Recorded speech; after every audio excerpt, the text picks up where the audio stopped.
अस्सलामुअलैकुम जी। आज का ब्लॉग मैं पंजाबी विच बनावांगी और आज मैं सफाई करांगी कमरे दी हालत पहले तुसी देख लवो।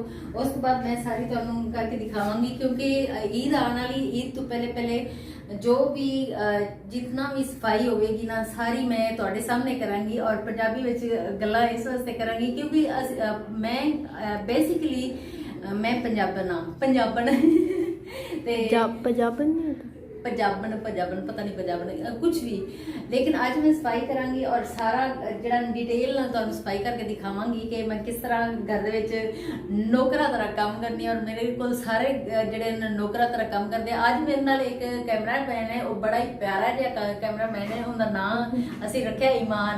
तो जी आज मेरी हेल्प कर रही है ईमान। तो बीच बीच में कभी उर्दू हो जाएगा कभी पंजाबी हो जाएगा, इससे माजरत चाहूँगी मैं।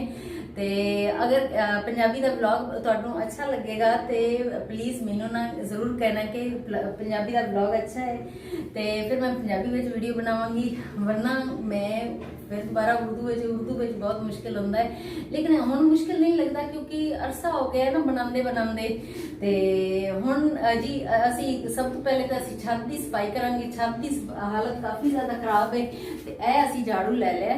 असी जरा देसी स्टाइल नाल इनू ऊपर चढ़ के ते सारे असी सफाई करांगे। और ईद तो पहले पहले ना सफाइयां सारियां करनियां जरूरी होंदियां कि ईद ते फिर आराम नाल बैठ के ना असी जरा इंजॉय कर सकिए या फिर असी बाहर जा सकिए। और नाल में जड़ा पक्खा है वो भी साफ कर लवांगी। पक्खे की भी हालत पहले थोड़ा जा ना हर रोज ही कदी ना कदी साफ कर ही लेता है, ये नहीं कि साफ नहीं करीदा, काफी हद तक साफ ही है, थोड़ा बहुत साफ कर लवांगी बस।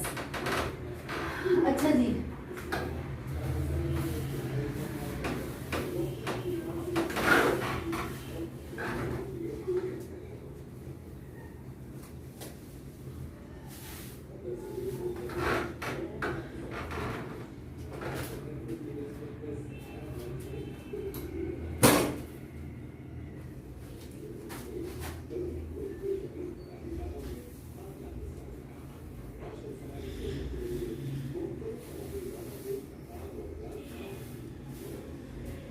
अजीम के कपड़े ने जेड़े उतार के रख देंदा है। अजीम कपड़े इस तरह करके फैला देंदा है, फिर मैंने ये सारे चुकने पैने, ये मैं सारे चुक लवांगी और जाके वॉशिंग मशीन में रख देवांगी क्योंकि बड़ा ही गंदा है।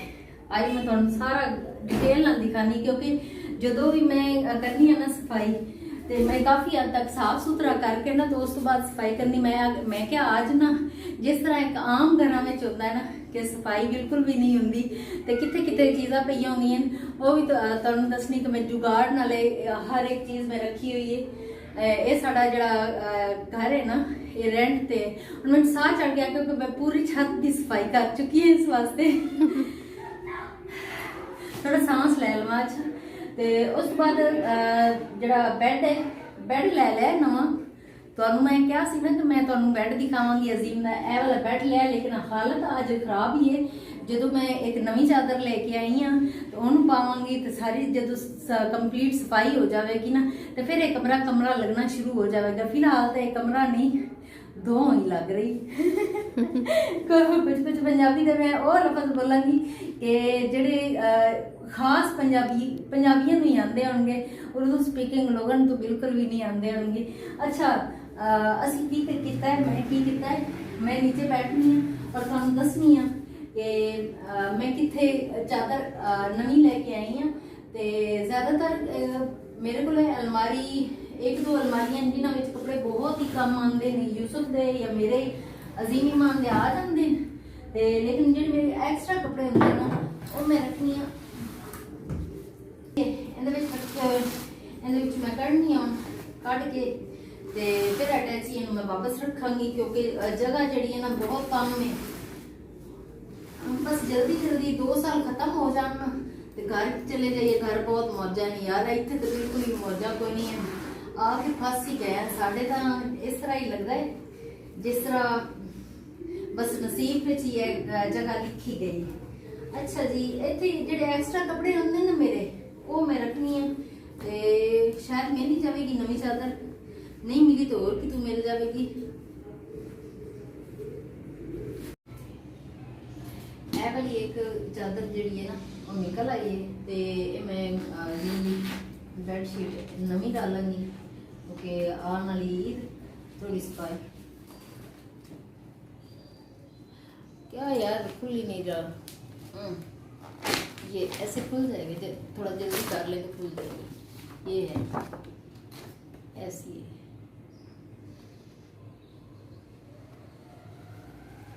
इसका एक ही तकिया होता है, तो तकिया सिला होता है, तो इसको मैं आज बिछाऊंगी, इधर इधर रख देती हूँ।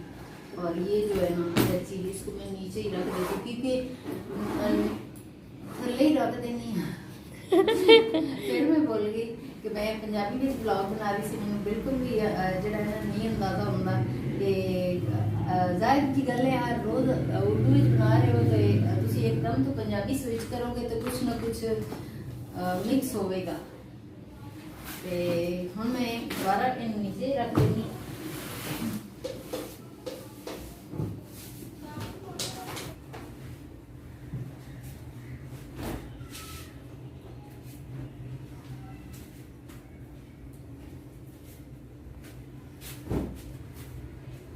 ओके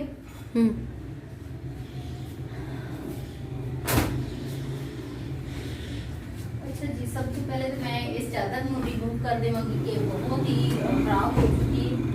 ते दूसरा फिर मैं दूसरी नई चादर बिछा देवांगी।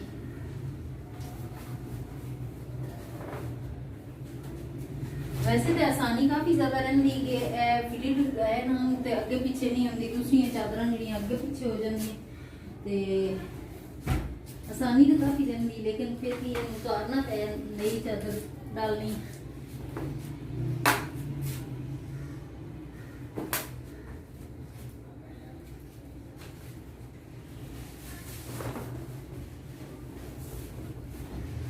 वैसे भी ना नया कुछ भी डालिए ना ते रमजान हमारी कोई हिसाब किताब भी नहीं होता। चलो रमजान के महीने में मैं इस्तेमाल कर रही हूँ।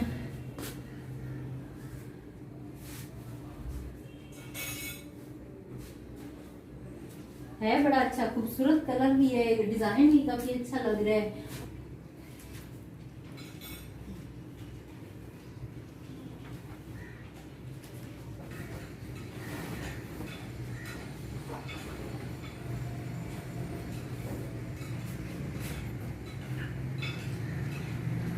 काफी हद तक शक्ल भी चेंज हो चुकी है कमरे की। ते हुण मैं थोड़ा साफ सफाई कर लेनी, बैठ के कर लेनी है, इतना ज्यादा ना खड़े होके नहीं करती। तो होगी जी साफ सफाई इतों ते नाल ही किताबां जिहड़ियां सेट करके रख ली। एक्स्ट्रा चीज़ां जी छोटियां छोटियां ना दराज में रख देनी क्योंकि दराज के फिर चीज़ां इस्तेमाल कर सकता है। पता नहीं की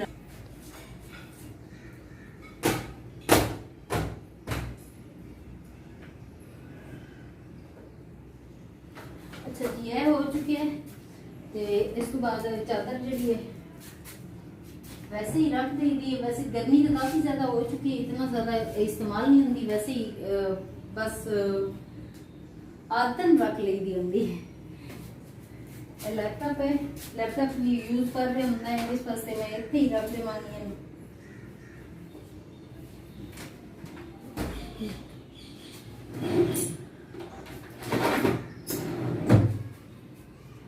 अच्छा जी ए वाला जरा तकिया है ना उतार लेंगे।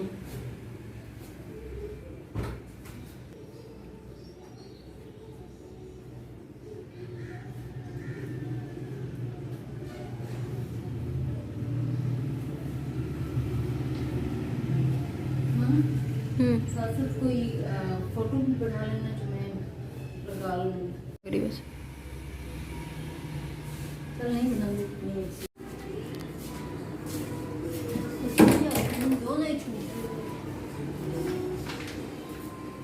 ये भी उठा ले।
कोई बात नहीं, चेंज नहीं होता कुछ भी कल। अच्छा जी, सफाई हुण बिल्कुल डन हो चुकी है और सारा कमरा देखो नीट एंड क्लीन हो गया है। छत भी मैं सारी अच्छी तरह साफ कर ली है, पंखा भी साफ कर लिया है और पर्दे बिल्कुल साफ है, इस वास्ते चेंज करने की जरूरत कोई नहीं है। तो बिल्कुल ही नीट एंड क्लीन हो गया और तैयार हो गया है। बस पोचा लगा लवांगी इस वास्ते। हुण मैं बस ਇਹ वाला व्लॉग अच्छा लग्या होवे तो प्लीज़ ज़रूर कमेंट कर दसना कि पंजाबी दा व्लॉग अच्छा है या कि उर्दू विच अच्छा है। मैनू कमेंट करके ज़रूर दसिएगा।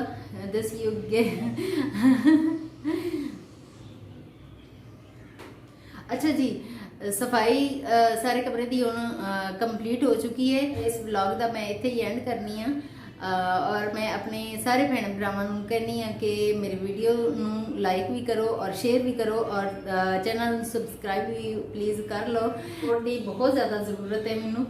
अगर तुसीं सपोर्ट करोगे तो मेरा चैनल ग्रो करेगा, अच्छा ग्रो कर जाएगा। तो तुहाड़ा बहुत शुक्रिया।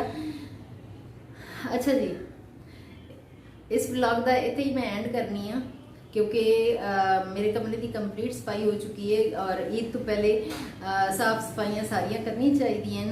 अगले कमरे की कल मैं सफाई करांगी, दूसरे कमरे की और तीसरे कमरे की फिर ईमान नूं कवांगी वो खुद कर लवेगी या मैं उनके भी कमरे की मैं कर देवांगी क्योंकि ईद दे 3 दिन रहने, 3 दिन दे विच एक एक करके मेरे कमरे की सफाइयाँ हो जानियां ते नाल नाल मेरे कपड़े स्टिचिंग करन वाले। एक मैं तुहानूं दिखानी कि मैं आज जिहड़ा स्टिच कीता है ना वो मैं तुहानूं दिखा। वाला सूट आज मैं स्टिच कीता है, बिल्कुल ये भी सिंपल जिहा ही है लेकिन इनका गला इस तरह का बनाया है। इस तरह का इस जगह ते इनू लिया के इस तरह वो जिहड़े फुंदे जे हुंदे ने वो लग जाएंगे।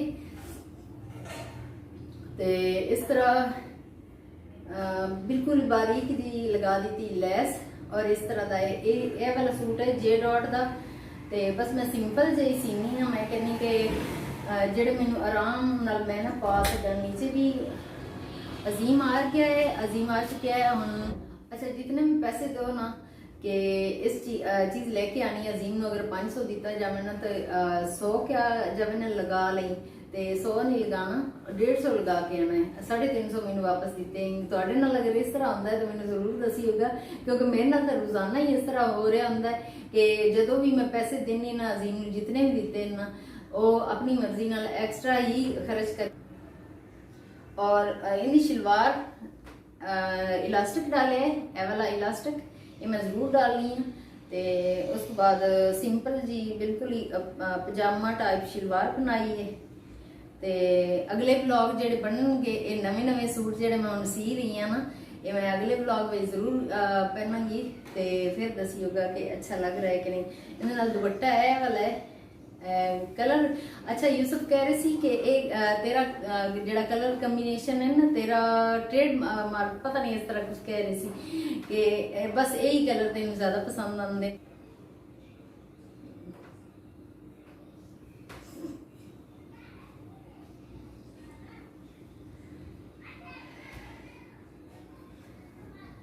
अच्छा जी, मैं इस व्लॉग का इत्थे ही एंड करनी है। तो अपना और अपनी फैमिली का बहुत ज़्यादा ख्याल रखिएगा और सानू दुआओं में याद रखना क्योंकि रमज़ान मुबारक का महीना तो ख़त्म होने वाला है। बस 2-3 दिन रह गए हैं। रहमतों का, बरकतों का और मगफरत का तीनों अशरे जो होते हैं ना वो कंप्लीट तकरीबन होने वाले हैं। या 27वां रोज़ा है तो बाकी 2 या 3 रहते हैं। 27, 28, 29 या 30 हो जाएंगे तो या 29 हो जाएंगे। जो अल्लाह ताला की तरफ से लिखा होगा वो हो जाएगा। तो अपने लिए भी दुआ मांगें और प्लीज़ आप मेरे लिए भी बहुत ज़्यादा दुआ करना। मैं आप लोगों के लिए भी बहुत ज़्यादा दुआ करूँगी कि अल्लाह ताला हमारे घर में हमेशा हमेशा